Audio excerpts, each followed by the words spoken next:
in my vision of change, third parties in America, it's hard for us to win, but we need to focus on taking care of our material needs while building up a anti-war movement, an anti-capitalist movement, a proletariat movement. So we need to focus on mutual aid. That is what Rome is doing with Tour for the Poor. That is what we're doing, launching RBN chapters all over this country, so we can separate ourselves from the capitalist system.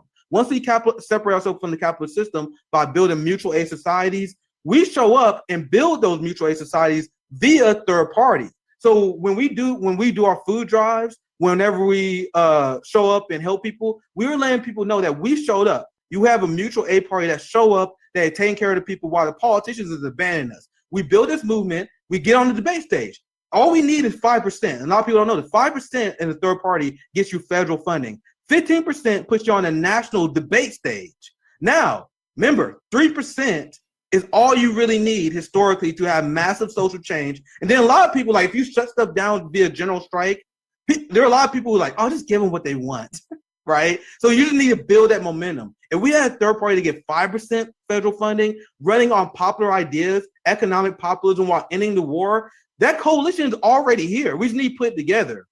Then if we get to 15%, we're talking about a real game changer where we had a third party candidate.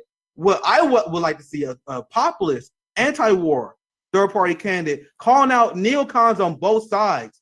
And if you got 15% of the population, enough to get you on the debate stage, you're talking about serious coalition building power that the establishment have to acknowledge. And if they don't acknowledge and they continue to fight us and be anti-democratic, then we talk about general strikes. Then we talk about shutting society down. This is when we get into the topic that the boutique managerial class, a lot of people who are comfortable, they don't want to have the discussion because they don't want society shut down. But that is what we must do. And with the population and with the populace on our side, this is how you enact change. Now, George, everything I just described to you, this is a long process. Like, it's not easy. It takes a lot of revolutionary discipline, but that's why we need to get started right now. Right now. What's popping, my friends, my family? Welcome back. We have a fantastic show for you guys today. Much requested guest. I'm honored to meet and have a conversation with esteemed author, writer, and educator Chris Hedges. Also have our friend Kshama Sawant join us as well. But I want to show you guys this before I introduce my guest, because MAGA, they have a sugar high right now, and they should, right? They just won a very dominant election, but never let these people gaslight you about a mandate, about the majority of the American people being on their side. 88 million. Never forget this, my friends. 88 million Americans who are registered to vote decided not to vote, or I should say eligible voters. So there was 88 million Americans who see this fraudulent system where we have con men on both sides, con women as well, and they made the decision that it's not even worth their time to vote in this election. So our goal and our duty as activists is we need to figure out a way to activate these people. We need to find a way to reach these people so we can have real social change where the American people can actually have enthusiasm about the future. No matter what you feel in your criticism of China or Russia, when you ask their populace, when you ask the Chinese, they're enthusiastic about the future. Americans are drowning in pessimism. And I hope with this conversation, we can also inspire some revolutionary optimism, because the time to hit the streets is now, my friends. You have the US and UK sending bombs in Russia. We need an anti-war movement yesterday. But that's my only intro. That's my intro monologue. I want to bring our guests in here. First, we have a founder of Worker Strike Back, amazing friend of Revolutionary Blackout, and just great friend overall. Thank you for joining, Kshama Sawant. And we also have esteemed author, educator, writer. It's great to have Chris Hedges join us on Revolutionary Blackout for the very first time. And with that intro monologue, I want to start with you, Mr. Hedges. I appreciate you joining us on RBN. I want to get your thoughts on what the left are, and what I mean by the left is anti-imperialist. People are willing to change and challenge the status quo. What will your message be to people now that Trump is about to regain office in his second term, and there are a lot of people who are depressed about that? So thank you, Mr. Hedges, for joining us once again. I would love your thoughts in the situation the left is in right now. Right. Well, I'll quote Alexander Harrison, who said, "We think we're the doctors. We're not the doctors. We're the disease." As Harrison said once, there's nothing more stubborn than a corpse. You can hit it, you can knock it to pieces, but you can't convince it. We don't live in a democracy. We live in a system the political philosopher Sheldon Wolin calls inverted totalitarianism. We've undergone what John Ralston Saul describes as a corporate coup d'etat in full motion. It's over. They won. This election at its core was about a civil war within capitalism between oligarchic power and corporate power. Now, corporate power and oligarchic power, they want different things. Corporate power wants stability, it wants trade deals like NAFTA or the TPP, etc. It makes investments that sometimes take years in order to get returns on. It's grounded in the manufacturing, the sweatshops that they've set up globally, Bangladesh, Vietnam, China, Mexico, etc. Oligarchic power is different. Oligarchic power is the kind of epitome of rentier capitalism, by which I mean they don't produce anything. They're parasitic. They set up toll booths in order to collect fees. I mean, that's what Amazon does. Oligarchs want chaos. They want the system, what Steve Bannon calls the destruction of the administrative state. Why? Because as the system ceases to function, everything becomes privatized. It's why oligarchs want to abolish the Department of Education. It's why oligarchs push for-profit healthcare. It's why oligarchs, these are private equity firms, step in and buy utilities and then jack up prices. It's all toll booth capitalism. They set up barriers to things that you need. What is an example of how oligarchic power destroys, and in that sense pits it against corporate power? You can look at the private equity firm KKR, which just bought my publisher Simon and Schuster. KKR famously bought up a nationwide network of nursing homes and then sold the physical facilities and then rented them back to the company, each one running about $40,000 a month, and drove it into bankruptcy. They made a killing. That's what they do. And that's where we are. We're at a battle between oligarchic capitalism, represented by Trump, and corporate capitalism, represented by Harris. But to somehow think that the system is reformable is extremely naive and means you spend too much time watching the media indoctrination machine that they pump out over the airwaves and the internet and everything else. It's not. It has to be destroyed. And all of our effort has to go into essentially disrupting the machinery that is moving at a kind of fast clip towards authoritarianism. I mean, that was put in motion, by the way, by the Democrats and the traditional Republican Party, long before Trump. But when Trump comes into power, it's just the flick of a switch. And essentially, you have a kind of police state. But as our democracy decayed, then, of course, they reached for these extreme measures: executive privilege, wholesale surveillance, stripping away of due process. I've taught in the prison system in New Jersey since 2010. My students know very well the court system not only doesn't function, it's designed not to function. 94% of people within our carceral state are coerced, and I use that word intentionally, coerced to plea out. And the students I teach with the longest sentences are invariably the ones who didn't commit the crime and foolishly went to trial, where they did not have adequate legal representation, and the long list of charges stacked against them, most of which the police and the prosecutor know are fictitious, were not removed. That's how the plea deal works. So they understand the judicial system doesn't work. The media system, of course, has been completely bought up by corporate power. So, I listened to your monologue at the beginning. I don't think working within the system is going to get us anywhere. I'm a friend of Dennis Kucinich. What they do is they just change the rules. I worked for Ralph Nader. I was a speechwriter. They didn't let Ralph in the debates. The Democratic Party had the kind of criteria in terms of where you had to stand to get in the debates, and Dennis actually met that criteria, and they just changed the criteria. It's a really it's an anemic is probably kind. It's a system that cannot be resuscitated. And then just to end, the one mechanism we have to bring it down is the strike. And that's why the capitalist class has worked so hard since the early 1970s. You know, if we want a start date, it's the 1971 Powell memo, which actually names Ralph Nader as somebody they have to destroy. And they have just worked overtime to essentially make it impossible for American workers to strike, because that's the only weapon that we have in order to put pressure on the system. I don't think it comes from third parties or politicians.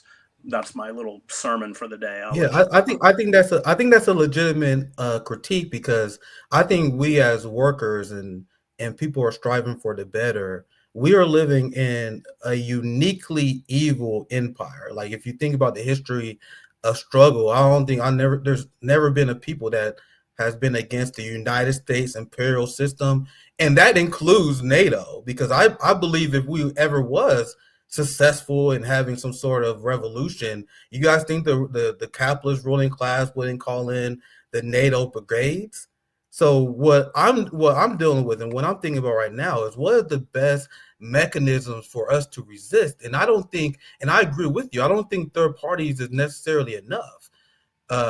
Arming the proletariat is something I strongly agree with, but we don't have the strength right now to fight against this violent ruling class that do not have a conscience. So I think that is legitimate criticism. I want to ask you a follow up. What would you suggest the American worker do? Because I think, even to your point, like, we engage in strikes, it wouldn't surprise me to see the state calling the National Guard. It wouldn't surprise me to see Biden, like he did with the rail strike, force workers to go back to work. So we are facing a very unique authoritarian threat, like that.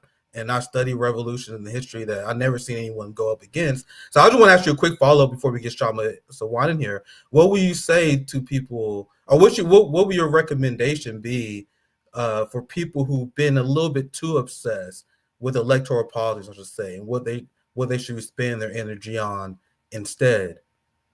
Well, entering electoral politics is essentially buying a ticket to their burlesque, their vaudeville, their act.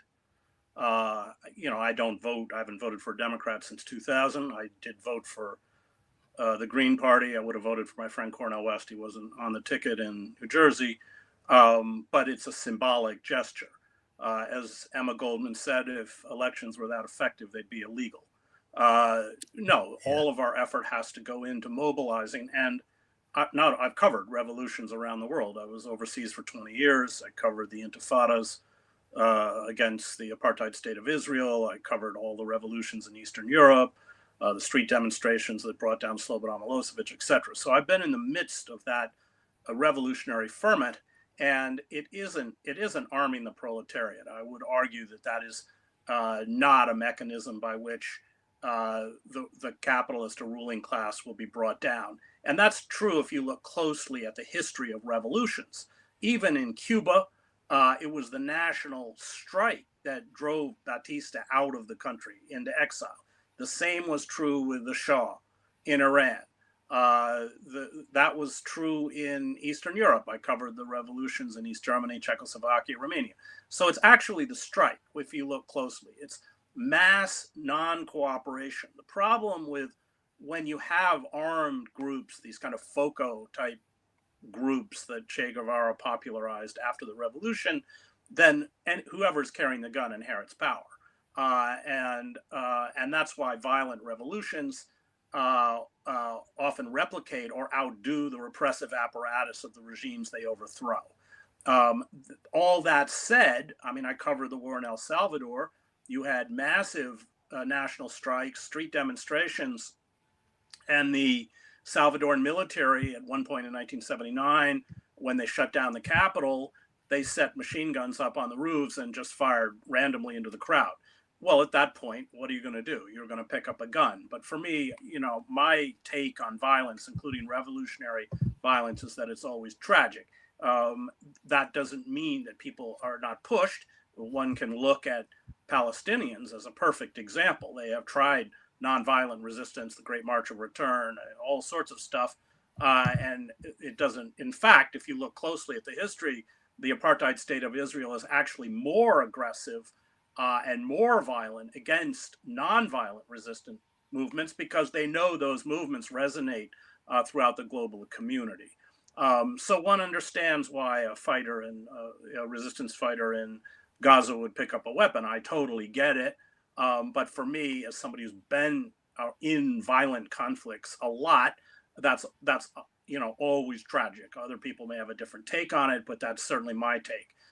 No, I think that, it's one of the reasons I've long admired Kshama and her work is that it's grounded in the grassroots, it's grounded in the real, it's about mobilization, and no successful movement is going to be able to push back against rapacious forms of power unless it comes out of labor movement. Absolutely not. And I think history has amply demonstrated that.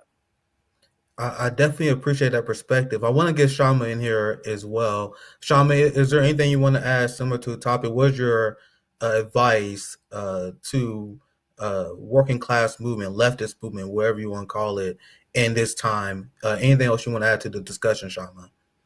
Yeah, first of all, thanks so much for having me, Nick, alongside Chris. It's really fantastic to have this conversation. I think the most important conversation. This is about next steps.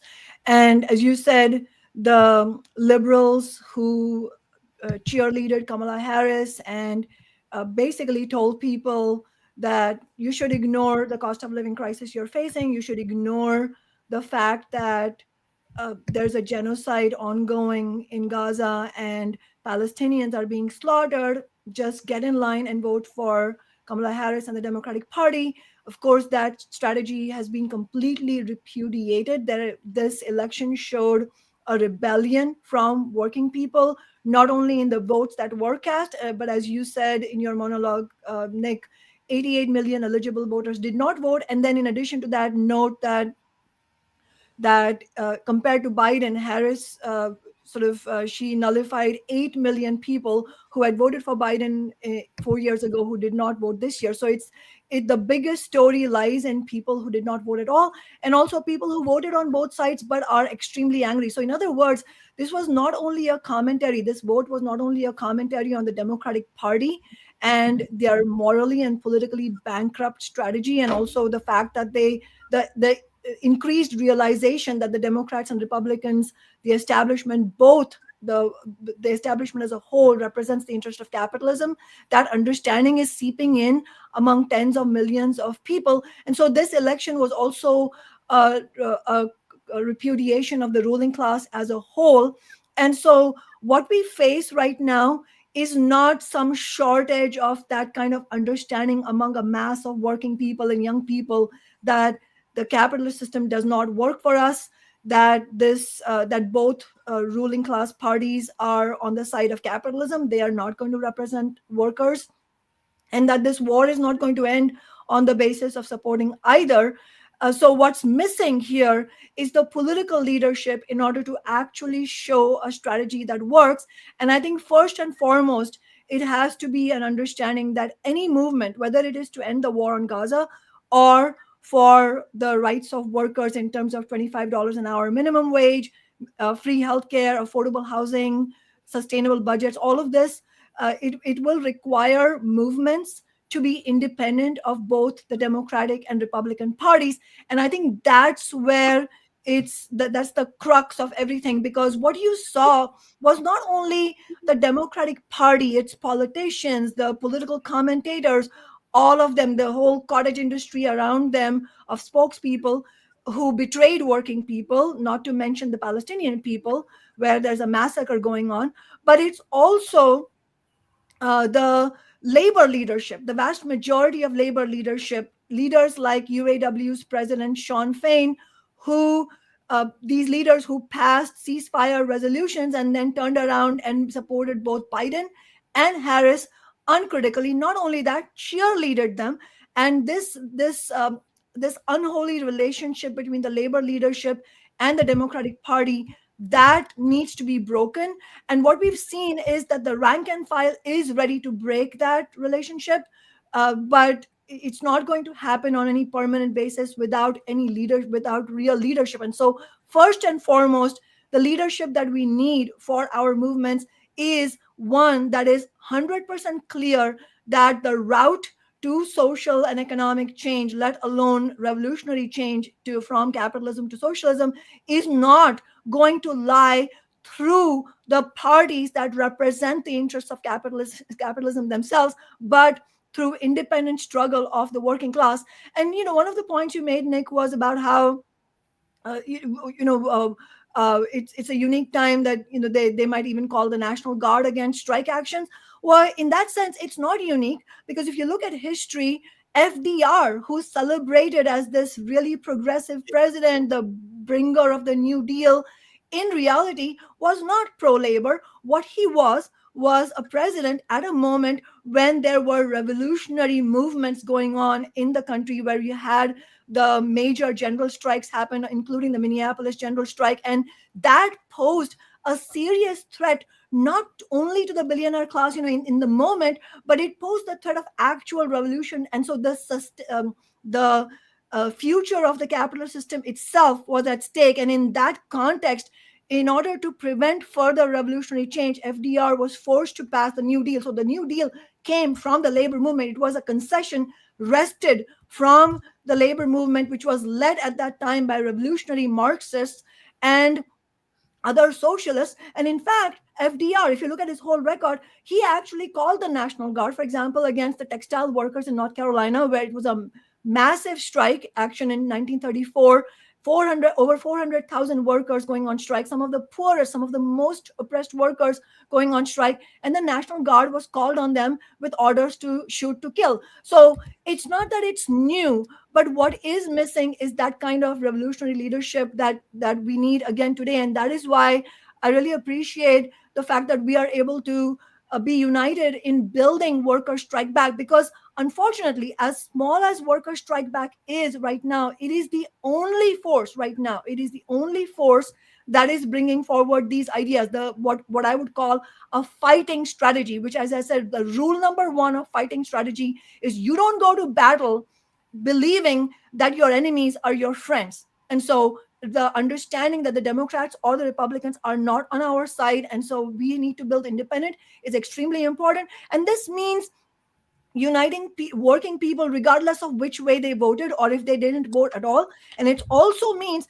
clarifying that any working class people who may have illusions in Trump, they're going to be proven wrong as well, in the sense that the wars are not going to end. I mean, you just saw, even Ukraine, where Trump has said, well, I'll just make a phone call and I will end it. And of course, Gaza, he has made it very clear, he's been nakedly pro-Israel and anti-Palestinian people. But even on Ukraine, you can see how his nominee for the National Security Advisor Mike Waltz has said, literally, his words are, we are hand in glove. We are one team with the United States in this transition. He means that they are completely united with Jake Sullivan and the Biden administration. In other words, they are making it very clear. So we should take their word for it that both the Democrats and Republicans, of course, there are differences between them, but at the end of the day, they represent the interests of US capitalism. They represent the interests of US imperialism.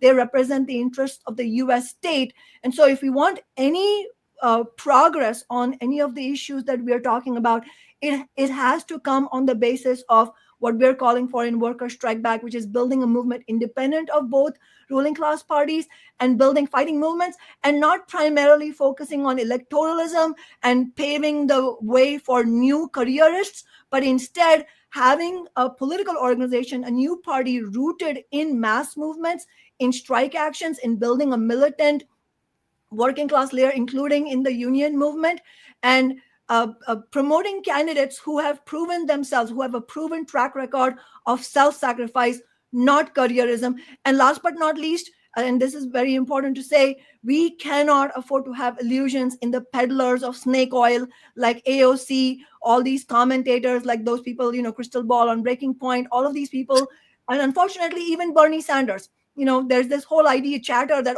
maybe he's launching a third party. No, absolutely not. These are all routes back into the Democratic Party, and we have to reject them resoundingly. Very, very well said, Shama. And I want to get your thoughts on something Shama said, Chris Hedges, regarding the state of labor, which I've been extremely critical of. I think for a very long time, more social democratic minded people in America tend to put the labor aristocracy on a pedestal. When I look, for example, the longshoremen who threatened to strike, even throughout their strike, they were still willing to send equipment to the genocidal state of Israel, for example. The K-Law strike was essentially stripped down by management, and workers didn't get their real demands. And we are seeing over and over the what I've heard it described as the labor aristocracy sell out their rank and file. So I just want to get your thoughts on that. What is the state of labor in the United States, and do you share the same criticism? Completely, but that this has been a long process because the radicalism of the labor movement, especially pre-World War I, did threaten the system. You look at the Great Railroad Strike of 1877; it's often called the Great Upheaval, and that is where workers across the country, railroad workers, went out on strike for I think it was 52 days. Yep, I think Chris may be coming back here soon. There you go. Yeah, you want me to start again? Yeah, you can start again. I think there was a tech issue, but can you start from the beginning? Yeah. So yeah, I totally agree with Kshama and you about the need to recapture those radical roots that existed within the American labor movement on the eve of World War I, and then of course in the 1930s, and the capitalist class worked to essentially emasculate that radical movement. It certainly wrote the Communist Party, which was a major factor in union organizing, erase them from history. But if you go back and look at, for instance, the Great Railroad Strike of 1877, it's often called the Great Upheaval. That's where the railroad titans or oligarchs kept cutting wages. It spread across multiple states. It was not organized by any, it was a kind of wildcat strike. New York, Pennsylvania, Maryland, Illinois, Missouri, and Pittsburgh, for instance. Over 100 people were killed, and you had workers burning down railroad cars and engines. These workers were not represented by trade unions. And then, of course, the response was by both the state and federal government to create these gun thugs, these unofficial militias. The National Guard was called out, as it was to, well, actually the active army units were called out to crush the rebellion at Blair Mountain.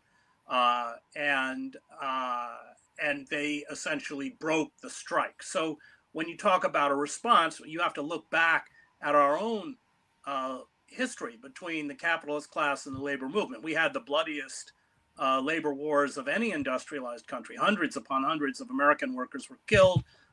Thousands were injured. Tens of thousands were blacklisted, because that is what they're going to do. That's what the capitalist class always does.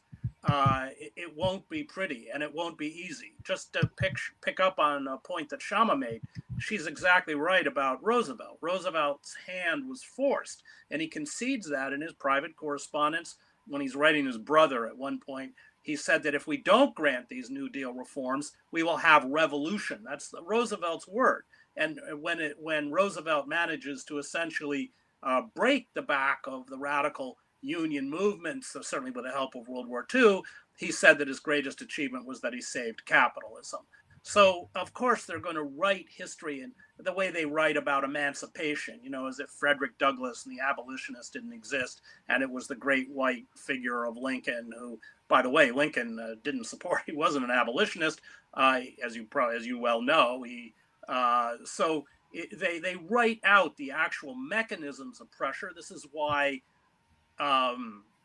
Howard Zinn's books, The People History of the United States, is so important because he shows how the system was developed by a slave-holding white male oligarchy and how they created all sorts of mechanisms to essentially shut out any kind of popular democratic movement, and of course crushed it with Shays Rebellion and everything else. It's why Thomas Paine, who was clearly the most popular figure and radical in the revolution, became a non-person. They turned against him once the revolution was over. When Paine died, I think it was in 1806, there were 6 people at his funeral. They used the press, by the way, to defame him and destroy him. So this isn't a new story, but it's a story because we don't, I think, know our own past, and that's intentional. They don't want us to know our own past because they don't want us to see that beneath that veneer, beneath that capitalist veneer, how far they will go to protect their rapacious consolidation of wealth. This is, by the way, the largest transference of wealth upwards in American history, going all the way back to the robber barons. People like Bezos and Elon Musk and others worth, I don't know what the exact figure is, what, 180, 190 billion dollars. This is obscene. And what they have done is reconfigured the system to fleece the rest of us. And of course, Trump, the Democrats are as guilty. The rhetoric is different. The Democrats are as guilty of this as, you could argue that Clinton was the one who kind of turbocharged it. So yes, I think that it's going to be difficult. Of course it is. History has shown us that. But we have to hold fast to that radical vision, that militancy. I come out of seminary. I would call it a kind of moral imperative, and damn the consequences. Because if we don't, we are going to end up in what Yanis Varoufakis calls a kind of techno-fascism. In fact, we're, of course, very close to seeing that. The mechanisms they have for control, including wholesale surveillance, dwarf anything that any totalitarian movement, East Germany, which I covered, the Stasi state, had previously. And what we will get is a kind of totalitarian capitalism. I think you see, much of that in places like China, but that's clearly where we're headed. And we have to go back and rebuild the movements that were consciously ripped down and taken from us. That, by the way, is the focus of a couple of my books, including Death of the Liberal Class. It has to be inevitable at this point. We have 2 choices that humanity can go on, especially in the West. One, where we overcome the capitalist structure and lead to a road towards socialism or towards further fascism. It's just a science. The temperature is boiling. And once it hits a tipping point, something has to happen. Something has to give. We have a record amount of credit card debt, guys. We have a record amount of Americans who can't buy a home. We have a record amount of medical debt. And once again, not even giant stats, even the small things. There's a record amount of Americans who are upside down on their car. Like just small stuff to show the economic pressures that the average American is going through. 1 out of 4 children live in poverty, and that's going by their bullshit stats, which I think is wholly illegitimate. That's designed to make their capitalist model look better. Even using their fudge numbers, you still have around 1 in 4 children living in poverty. So there's something that has to give, and it terrifies me to think what is to come if the proletariat is not ready for it. Now, I'm going to go back to something that Kshama said and to get your thoughts on this as well, Chris, because you was one of the people was warning the United States left about Bernie Sanders. And I would say 100% that people should listen to you, especially now we have Bernie Sanders, who, after trying to trick the working class into voting for genocide Joe Biden, he is now saying the Democratic Party does not represent working class people. And it seems to float the idea of a third party. I want to get your thoughts on the recent actions of Bernie and why you've been correctly, in my opinion, been warning people against organizing with them, especially now that I see a lot of misguided social democrats, to put it nicely, get extremely excited over this idea of Bernie Sanders doing another late dirty break. So I would love to get your thoughts on this, Chris, and I'll pass it to you, Kshama, as well afterwards. So he offers the critique is correct. I mean, this is what he does, and other pundits do it, Michael Moore, etc., Robert Reich. They'll offer a kind of critique of capitalist exploitation and the dysfunction within the system, but then always they sheepdog people into the Democratic Party. So Bernie runs and claims it's a political revolution, and then when Hillary Clinton is the nominee, he goes around and tells everybody they have to vote for Clinton. His crowds were very small. I was outside the Wells Fargo Center in Philadelphia when Bernie made that talk. Many Bernie delegates walked out. I was with Cornel West. We were marching with several thousand unhoused people to raise the issue of housing as a human right. And Cornel turned to me and he said, because Bernie didn't walk out with him, he said, Bernie missed his historical moment. That's right. But Bernie was never going to make that. And I was with Kshama. Kshama's also been offering this critique for a long time. We did an event together with Bill McKibben and Naomi Klein and Bernie the night before the climate march. And Kshama, in particular, was really pushing Bernie to run as an independent. And Bernie said to us, I don't want to end up like Nader. Well, that was very revealing to me, because what it said is, I don't want to become a pariah like Ralph Nader. I don't want the Democratic Party to destroy me. I don't want the Democratic Party to break the quid pro quo, which is that they don't run a strong candidate against me when I stand for election in Vermont. And I want to keep my seniority within the Democratic Party, although I'm a registered independent. That was the answer. So, okay, that was a career choice. I guess he feels that was the appropriate choice. But let's be clear about what this is about. It's about careerism. And Bernie has it. It's, and so, of course, does AUC and all the rest of them. They've all been seduced by this stuff. And it's insidious. And I'm sure that they explain it away because they believe they can do more good on the inside, or I don't know what their rationale is. But that's a false rationale. The system itself has to be taken down. If you work within the system, you become a collaborator of that system. You certainly don't become a reformer, because the system's incapable of reform. Yeah, I would 100% admit, I said this before, that I was guilty of projecting my values onto Bernie Sanders. Like back when I fell for Bernie, that's why I don't even believe in leader-led movements now after that disappointment, seeing these leaders mislead their movement, lead people off a cliff. But there's many people who projected their values on Bernie. When Bernie said he wanted a political revolution, I was like, oh yeah, let's do a revolution. I wanted that, so I assumed he wanted it. When I saw Bernie Sanders call out Hillary Clinton for her role for the Iraq War, I projected that me wanting peace onto Bernie, not knowing Bernie is a Zionist himself, someone who's been complicit with many NATO wars. So it's a mistake that we made before in the past that we can't make in the future, which is why I think it's the onus is on us. I'm not even an advocate for leaders anymore. Everyone has to take their role seriously and build a movement horizontally. Like if you elevate some scumbag like Bernie, it's easy for him to sell you out. But Kshama, you hinted at it before. Nick, go ahead, Chris. Let me just respond to that before Kshama does, and we'll see what Kshama thinks. Yes, I sir. actually don't think the horizontal movements work. I think when we look at the uprisings, the Arab Spring, I just came back from Qatar. I've spent a lot of time in the Middle East since October 7th. They were decapitated because they were horizontal.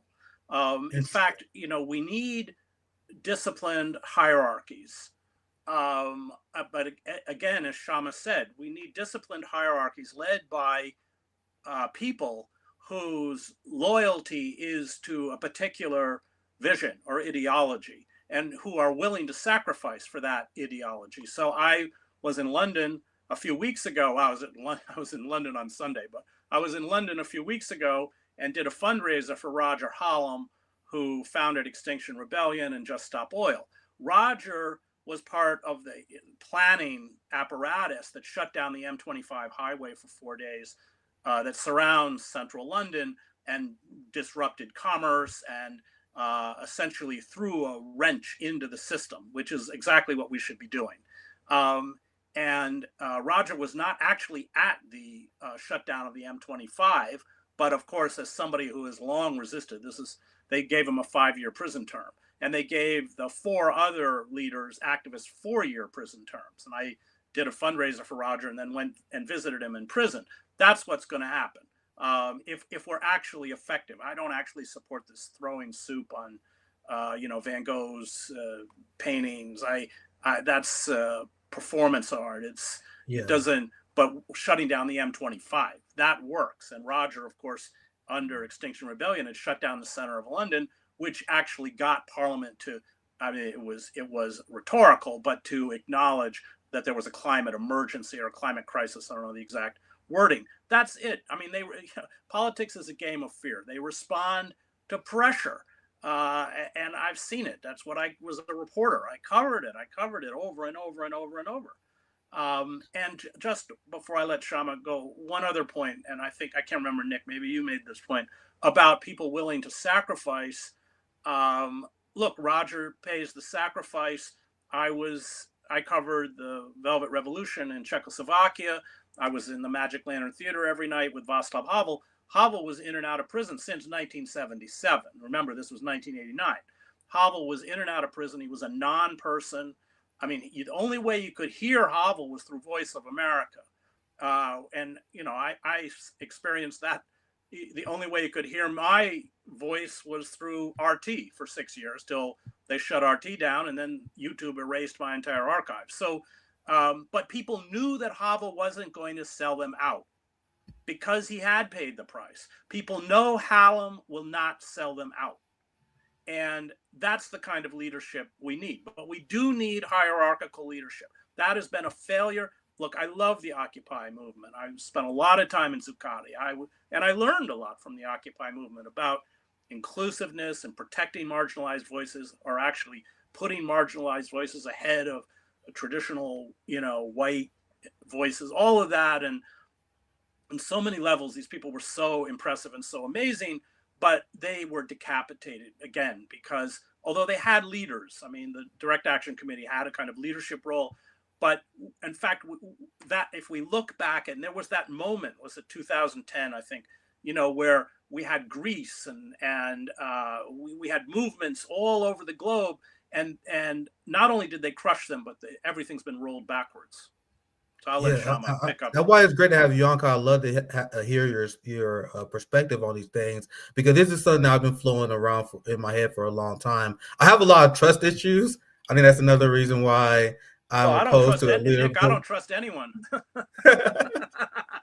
And the reason why and there's definitely a very strong possibility you're right. The reason why I lean more towards horizontal movements, because of the unique challenges that we face. I think the way, especially with the establishment, with their infiltration techniques, I think we need to reach the next level of holding each other accountable. I believe in accountability. I'm not a liberal. I do believe in there's a certain level of personal accountabilities, and such a horizontal system would naturally create a leader. Like Kshama would naturally be a leader, because it's you leading by example. But I think your perspective is 100% valid. Kshama, I would love to hear your response as well.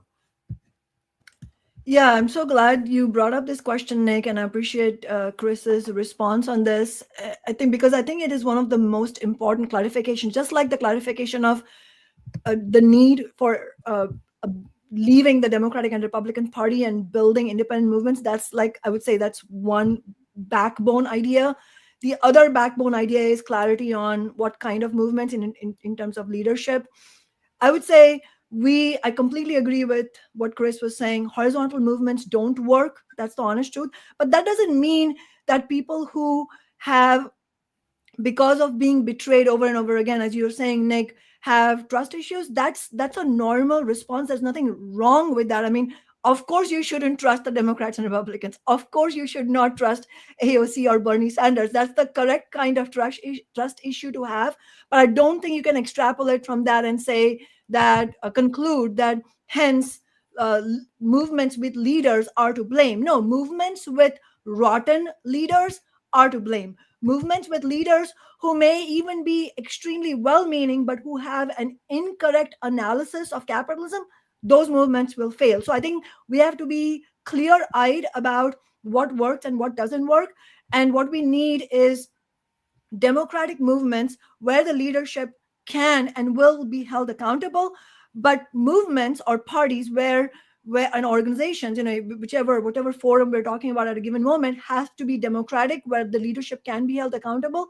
But the goal is not a personality contest of an accountability of that kind, but more the accountability of ideas. So the question really is, do we have movements where the leadership brings forward the best and the most effective political ideas? And that, of course, is going to encapsulate self-sacrifice, because without that, it's a non-starter. But my point is that self-sacrifice is a necessary but not sufficient condition, meaning you need self-sacrificing leadership, but also leadership and well-meaning leadership, but also leadership who understand actually how to lead. And in order for that, you have to have a correct political analysis. So it's not a coincidence. Chris gave many examples in addition to my example of the general strikes, which is that if you look at actual revolutionary movements, it is not a coincidence that they have been led by revolutionary Marxists, by Trotskyists. That's not a coincidence. It's because those ideas have proven successful. It is not a coincidence that the Russian Revolution is the only example of a successful workers' revolution under capitalism. Obviously, we have to learn about why Stalinism came into being, why the workers' revolution completely degenerated, and what are the lessons we can learn from all of that. But in the Russian Revolution, for example, it was both the fact that the masses were ready for the revolution and engaged in extreme self-sacrifice. I mean, all these men and women whose names we will never know, who gave all kinds of sacrifice to the movement, including with their very lives, and the leadership of the Bolshevik Party at the same time. You cannot extricate one or the other. They are both extremely crucial, which means two things. One, that the ideas of the Bolshevik Party were part of the backbone of the revolution, but those ideas cannot be brought to fruition unless there is a mass of working class people who are willing to bring them into action, and then in the process engage in extreme self-sacrifice. So that is what we need. And I would also go further and say that in reality, leaderless movements or horizontal movements never end up being actually leaderless, in my view, in my experience. And I have the same experience.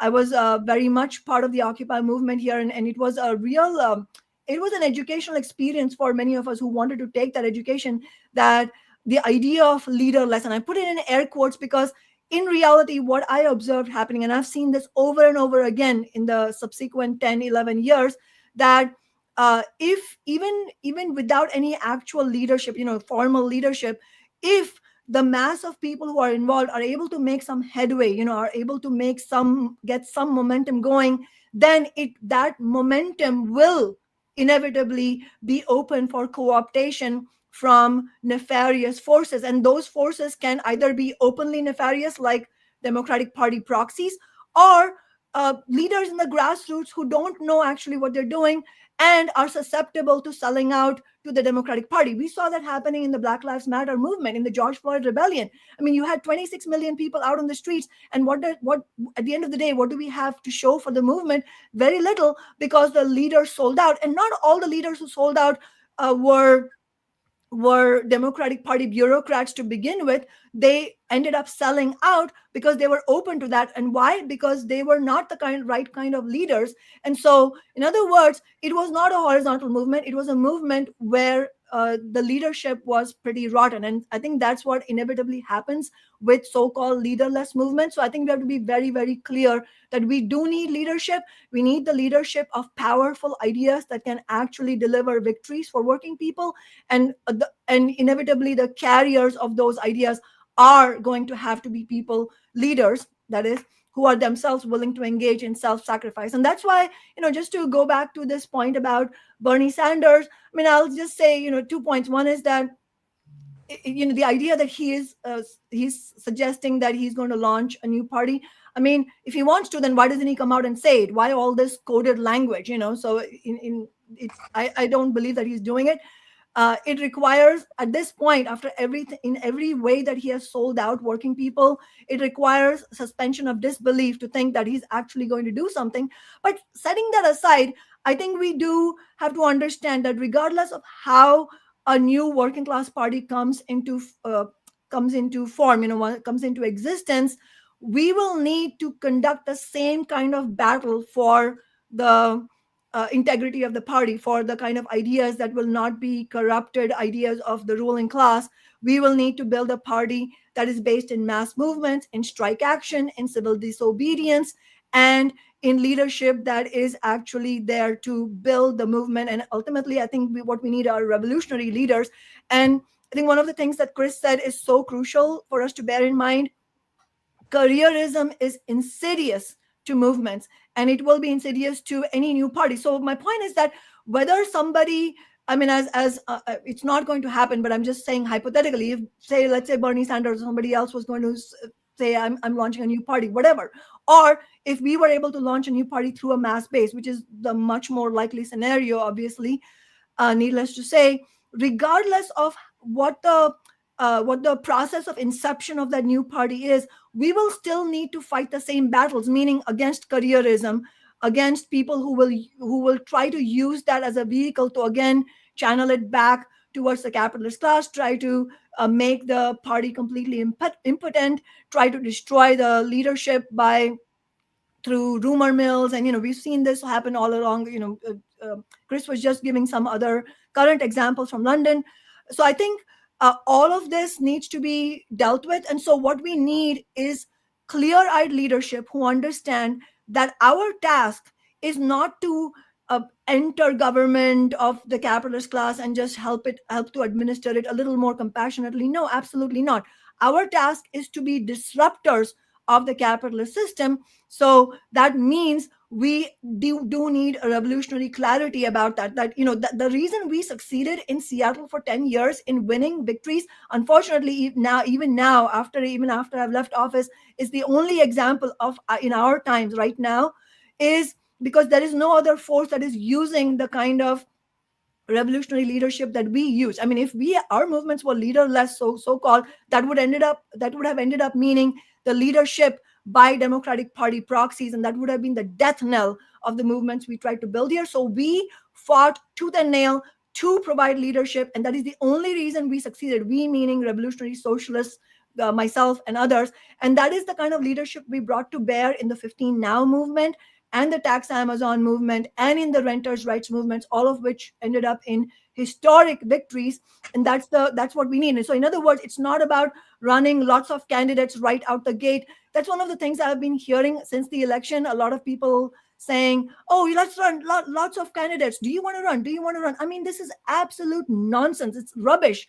What we need is the framework of correct ideas. And through that framework, we need to build mass movements. We need to build a militant layer inside the labor movement that will challenge the labor leadership that is so compromised by its ties to the Democratic Party, and also its refusal to carry out class struggle unionism and its ties to business unionism. So the ties to the Democratic Party, that goes hand in hand with business unionist ideas, meaning labor leadership seeing themselves as administrators of the disputes between labor and the bosses, instead of understanding, which is the revolutionary understanding, which is that the interests of the bosses are diametrically opposed to the interests of workers, to the needs of workers. This is a zero-sum game. And so if we are going to win, we're going to win only if we shift the balance of power away from the bosses towards the workers. So that automatically means you are and you have to be anti-boss. That's the kind of disruptive leadership we need, both in the labor movement and in the in running candidates. Let me just throw in a historical footnote. It wasn't just the Russian Revolution, but the Haitian Revolution, which also, of course, they were slaves, the only successful slave revolt in human history that overthrew a French white oligarchic power and created an independent state. And of course, Haiti has been paying for it ever since. Absolutely. Well, in all of the movements that I covered, you had heroic figures. I mean, Havel is interesting because he wasn't a good speaker. I didn't find him particularly charismatic. But like Nelson Mandela, who, remember, at Nelson Mandela's trial, he got up and said, I refused, I accept my own execution. It was only an international outcry. Everybody should read that speech by Mandela at his trial, that he wasn't going to plead with the apartheid state. He was willing to die. Who look at our own prophets, Malcolm X, Martin Luther King. You knew that. And I come out of a religious tradition. I'm not a Marxist, actually. I believe in Marxist critique of the capitalist system, but I find, the Marxian state, for me anyway, is kind of utopian. I have a very dark view of human nature. That's, I'm a Protestant. I come out of Calvin. So, but if you look at figures like King or Malcolm X, they were deeply religious figures, both of them. And they held fast to that moral imperative. And at the end of their lives, people forget that about King. He was abandoned by those closest to him. And by, the Black Power movement turned on him. He was a very lonely figure, like Malcolm, at the end. And both of them knew they were finished. They both understood that the cost of their moral fortitude was literally self-sacrifice.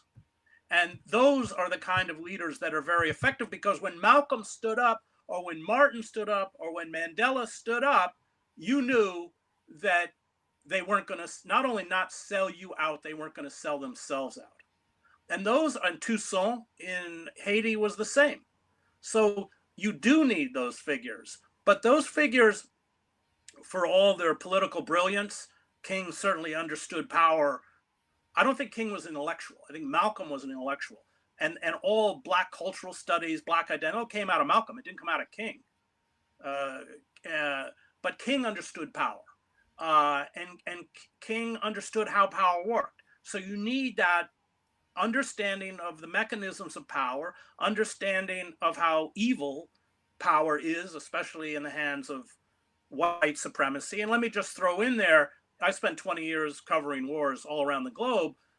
Empire is the external expression of white supremacy. White supremacy, if you're white, it's invisible often inside America, but you're forced to see it. And all of the mechanisms of control, drones, wholesale surveillance, militarized police, it's all tested on people of color on the outer reaches of empire and then migrates back to the homeland. And so I watched it being perfected in Latin America, in Iraq, in all of these places. And sure enough, that's what Thucydides said about the rot of the Athenian Empire, that the tyranny Athens imposed on others, it finally imposed on itself. And that's where we are. And Trump doesn't actually need to change very much. He just needs to flick the light switch, and we have a police state given to him. Because the system didn't function, executive power and all these mechanisms, removal of due process and the largest carceral state in the world. I mean, all of this was handed to him by an establishment Republican Party and an establishment Democratic Party that destroyed what was, our democracy was always a very flawed democracy, but destroyed any kind of democratic participation. And now it's over. I mean, look at the Democratic National Convention. I mean, really, what's the difference between that and a Stalinist gathering? Zero. I mean, it was frightening for me in the sense that it was just automatrons cheering this absolutely vacuous, empty candidate. And we didn't get into woke culture, but I think that game's over. I played that. I mean, I opposed Obama when I was booed at Berkeley. And, Dennis Kucinich gave me Obama's voting record and said, read it. It was 2 years of, he was only 2 years in the Senate. It was 2 years of one corporate giveaway after another. He even voted in favor of the death penalty, anything that his masters wanted. As Cornell correctly called him, a black mascot for Wall Street. But that game, and I think they thought they were going to play that game with Harris, and it didn't work. Very well said. There's one thing I must ask you before we wrap up, Chris, because the world is completely crazy. I have a hotspot video that should be releasing very soon on this year, where I was reading comments from the NATO Military Committee Chief, Rob Breyer, now that the West and NATO has been completely humiliated in Ukraine and the entire world sees it.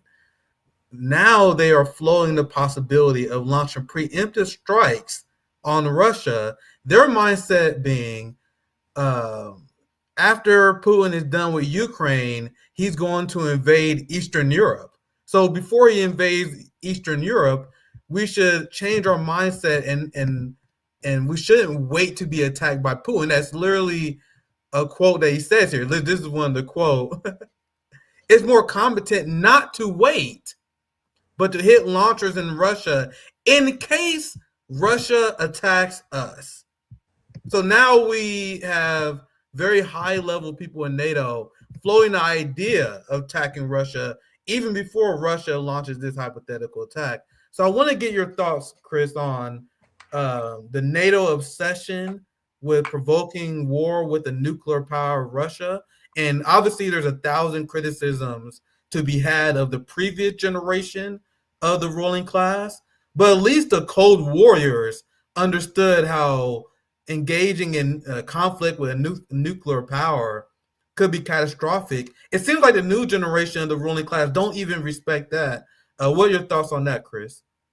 Well, these kind of figures they make Dr. Strangelove look like a documentary. I mean, I know a lot of these people. I had to interview them, including the head of NATO. They don't understand geopolitics. I was in East Germany and when it was unified with West Germany, and I was there when the promises were made to Gorbachev not to expand NATO beyond the borders of a unified Germany. Those promises were made because that unification could not take place unless Russia or the Soviet Union acquiesced, which they did. The promises were broken for a couple of reasons. One was hubris, the collapse of the Soviet Union, and Russia's a broken figure. We can do whatever we want, a unipolar world. But then also the billions and billions of dollars that were made in arms sales, reconfiguring countries in the Warsaw Pact to make it their military equipment, NATO compatible. NATO should have been rendered obsolete. In fact, we all in 1989 naively believed that it would be, because it was created and supposedly to prevent Russian expansion into Central and Eastern Europe.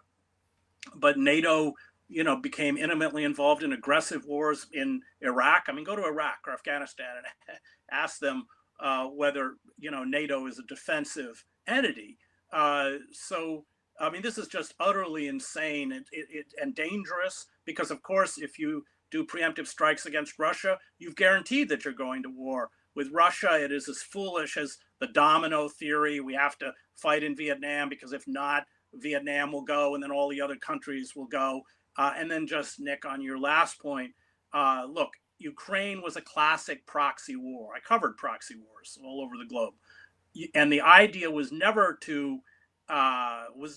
anything about Ukrainian independence. These people knew, the people flooding Ukraine with military equipment knew very well that they could never win a war of attrition. That was irrelevant. They knew very well that eventually you'd have to do a kind of land for peace exchange with Crimea. They knew all that, but the goal was to degrade the Russian military in a prolonged war, which Ukrainians would bleed for, and their cities would be destroyed for, and to isolate Putin within Europe, which they succeeded. So their goals were achieved, but the blowback was that it pushed Putin into the arms of Beijing. And one of the mantras of the Cold War was to keep Beijing and Moscow apart.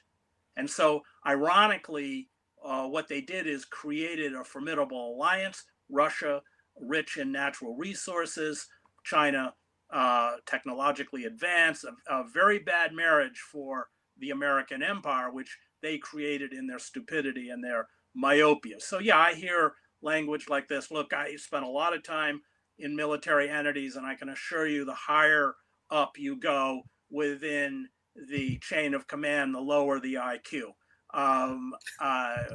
And so that, what you just read is kind of evidence of utter idiocy and stupidity, and why these people should not be driving policy. These people, on one hand, they constantly tell stuff that makes no sense. They will tell us that Putin is a madman who has no respect for human life. And then on the other hand, they say, oh, let's not listen to Putin's saber rattling. He will never do anything too crazy. Is Putin a madman or is he not? But anyway, we still. I want to pass it to Kshama. Anything you want to add to the Ukraine conversation as well? Anything else you want to add to Yeah. Kshama? You want to chime in? Just to chime in a little bit. It's as Chris was saying that this is so a proxy war. But what has changed since the beginning of the Russia-Ukraine war and today is that they're no longer, they meaning the U.S. ruling class, is no longer able to sell this as to the American working people as a war that is supposed to bring freedom to the Ukrainians. It's so nakedly clear that this is and always was a proxy war between the US-led bloc and the China-Russia-led bloc, and then obviously the first move was made by the US-led bloc. So in other words, this is we are in a situation where not only do we have a genocide happening in Gaza and also the wider bloodshed in the Middle East, we've also had a bloodbath happening in Ukraine where just countless people have died, and you have a Ukrainian military which is now literally trolling bars and other public places in order to carry off young men, people to war. It is just unspeakable. And this is and clearly the new announcements are showing how reckless the capitalist class is and how willingly they're going to take humanity as a whole into World War III. They're willing to do that because the blood that will be spilled will be the blood of working class and poor people the world over. And this does not even take into account the climate apocalypse that is at our doorstep. So in other words, you have wars raging. It's no longer a cold war either. It's hot wars are raging. You have the climate crisis. You have massive displacement and migration of just ordinary people, poor people whose lives are utterly ravaged. Tens of millions of people. It will be billions of people before you know it. And so you have and climate crisis itself and the migration led by more and more uninhabitable places will also lead to war and crisis and chaos and conflict. So you have this sort of spiraling of all of this. And in the middle of this dark scenario, you also have more and more and more working people understanding that this system doesn't work. So I think that we have to take this moment, those of us who have a sense of responsibility about where the world is headed.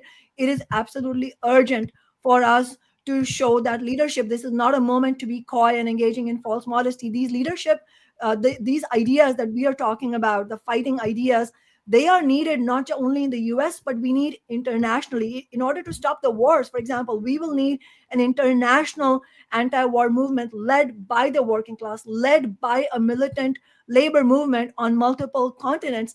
And this can be done, but only on the basis of the kinds of ideas that we are talking about. And that's why it's crucial that at least, as first steps, as many of your viewers know, we're organizing this conference on February 22nd. Both of you are going to be speaking there. We're going to have Chris Hedges, we're going to have Jill Stein, we're going to have Revolutionary Blackout Network, Due Dissidents, and hopefully many labor leaders as well, on the left who refuse to join the Democratic Party bandwagon, who will come and speak. And most importantly, we need working class people. If you're watching this and if you can cobble together the flight expense, I know it will be expensive to fly to Seattle. It is going to be extremely crucial. In-person discussions are extremely crucial. And the day after, on February 23rd, we'll have the inaugural in-person Workers' Strike Back National Convention. So these are small developments, but these are the only glimmers of hope that we have now. And so it is important for us to seize on them and really provide that kind of leadership that we need at this moment. Very well said. And I just want to share some of the organizing efforts that you guys are doing at Workers' Strike Back, who I'm always honored to be organizing with as well. I want to ask Chris this last question as we wrap up here, because we're going to cover Ukraine more in detail with Kit Clarenberg. Unfortunately, time flew by this stream. So Kit Clarenberg will be joining us live. We're going to discuss more into the NATO proxy war. There was breaking news before we went live how there's a ceasefire in Lebanon. And I was listening to Benjamin Netanyahu speak about it because I'm a fucking psychopath, apparently. And he essentially said that the reason why he engaging in a ceasefire talk with Lebanon, we know the real reason is because the IDF is also getting their ass beat, but because he want to focus on Iran. So now we have the conflict with Iran that's stirring up, and what I describe as a genocidal psychosis in the West with their obsession with killing Arabs, with helping Israel achieve their goal of a greater Israel. So real quick, I know we're going a little bit long here. So Chris, I want to get your thoughts just really quick about the genocidal psychosis of the West and the actions of Israel. I may have been a little bit too. You guys know I'm an optimist. I've been saying I think this is like the death knell of the Zionist regime. The economy is in shambles. Tourism is dying. Do you share that same opinion? What are your thoughts on the state of Israel right now? I don't know. It's the death knell. I mean, it is precipitating the decay. These decayed regimes can stay on far longer than we expect. But Israel has certainly been exposed for what it is and always has been, which is a racist, apartheid, genocidal state. They can't hide that anymore. They're an international pariah like the United States. So as long as the U.S. keeps funneling the weapons, and what Biden gave $22 billion between October 7th and September, and then has requested another $20 billion, and Trump will certainly give them everything as like Biden.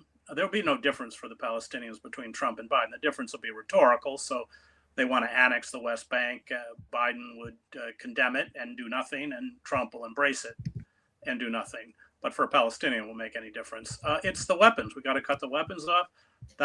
May take a generation before people have enough. You are right about focusing on Iran. You are right about supposedly Israel has suffered. These figures are not public. 4,000 casualties in southern Lebanon. Many of these are life-crippling injuries because of, it's very short distance. You can throw somebody who's severely wounded on a helicopter and get them sophisticated medical care very quickly, but their lives are destroyed. You have an uptick in suicides among IDF soldiers, people who don't want to continue endless war. Yes, it is tearing apart the fabric of Israel. All of that said, Israelis, even those who hate Netanyahu, are totally behind the genocidal project. They want to eradicate the Palestinians from Gaza. That's the goal. They're largely achieving that in the north, but they want to eradicate them in the south, and they want to eradicate them in the West Bank. And they don't know. That is the intent. That's not in dispute. What the outcome will be, whether it worked, they don't know. We don't know. No one knows. But they're not being stopped. This is I spent 7 years covering Gaza, and of course have lost friends there. Others, the majority, have just disappeared after weeks. We don't hear from them. They're probably buried under the rubble. The fact that anybody could, support the Democratic Party or the Republican Party as if genocide and mass murder is part of normal governance, it shows we don't stand for anything. I mean, at that point, you stand for zero. And you deserve what you get. Absolutely. And it was great having you on and having a conversation with you for the first time, Chris. We learned a lot from your expertise. Kshama, where can people go if they want to join or help Workers Strike Back? Any last plugs that you have, Kshama? Because obviously we may laugh and have fun on the channel, but at the end of the day, we need to get activated. So any shout outs, anything you want to plug before we begin to wrap up, Kshama? Yeah, just to repeat, first of all, that people who are watching this should join and sign up and try to come to the February conference on February 22nd, and also the Workers Strike Back National Convention the day after. If you want to hear Chris Hedges, Nick Cruz, and others speak, you should definitely join us there. But in addition, to all the conversation that we're having today about what is the way forward in order to address the incredibly horrendous situation that is faced by billions of working people on this planet. As Chris was saying earlier, the centrality of the labor movement and the role of the labor movement cannot be forgotten for even a second. And in that spirit, not only is Worker Strike Back organizing the February conference, we're also organizing more targeted events. So on December 1st, that's a Sunday, December 1st at 2 p.m. Pacific, 5 p.m. Eastern, we will have a meeting over Zoom, which will be the first Worker Strike Back Labor Caucus meeting. And that will specifically discuss a strategy for union members. And if you don't have to be a union member to join this meeting, if you want to fight in your workplace, to defend your fellow workers who are immigrants, to fight to stop any mass deportations that Trump is threatening, to end the wars, and to begin to build a militant group of workers in your workplace, then you should join us. That's Sunday, December 1st at 2 p.m. Pacific, 5 p.m. Eastern. This will be our Worker Strike Back Labor Caucus meeting. And then on December 8th, so the week after that, at 12 p.m. Pacific, we're going to have study group Worker Strike Back meeting where we will be discussing how to rebuild the fighting labor movement. I mean, Chris, as Chris was saying correctly, so much of the history of the working class internationally, whether it's the Russian Revolution, the Haitian Revolution, so many courageous battles that have been engaged in on every continent, that history has been completely invisibilized because it is not in the interest of the capitalist class, whether here or in other country, to share that history, because they don't want to embolden workers. So we have to be the repositories of our own history. We have to look at our own ancestors, people who came before us, not in family relationship, but people who came before us, who fought in their time. And so on Sunday, December 8th, we're going to be discussing the lessons from the 1934 Minneapolis general strike, which is an incredible educator of what kind of fight back we need and how we can actually have strike action succeed. So hopefully people can join us at that as well. And go to workerstrikeback.org to find all this information. Yeah, it's always great to be in the struggle with you, Kshama. Chris, I'm gonna give you opportunity for last word, and also to plug any work that you may want to promote or you just got done. Any last word, Chris? Well, yeah. After I got thrown off the Real News, I have a history of getting thrown off all sorts of places. I have chrishedges.substack.com, so everything comes out on there, and it goes out on YouTube. But if you want the columns and everything, it is there. But yeah, I can't. I want to second what Kshama said, that it's our salvation will be in labor, in understanding, reconnecting with those radical roots, which she's right, have been erased from history. I mean, if you read the great anarchists and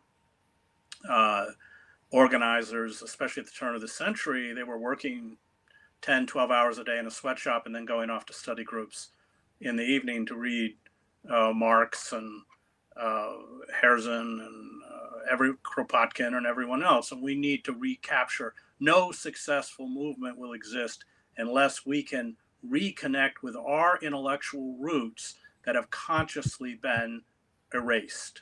Gramsci, everyone else. That is absolutely vital. Every successful revolutionary and labor movement includes a huge component of education, because they're not going to tell us. We've got to find out for ourselves. Very well said. Thank you for joining us, Chris. Always great having you on, Kshama. Make sure you guys support Chris Hedges on Substack. Make sure you guys support Worker Strike Back. We'll be back with Kate Clarenberg tomorrow. I'm going to dive more into details regarding the NATO escalations tomorrow. My hotspot video is finished, so that should be releasing soon. Thank you guys for watching. Have a good rest of your day. Peace out.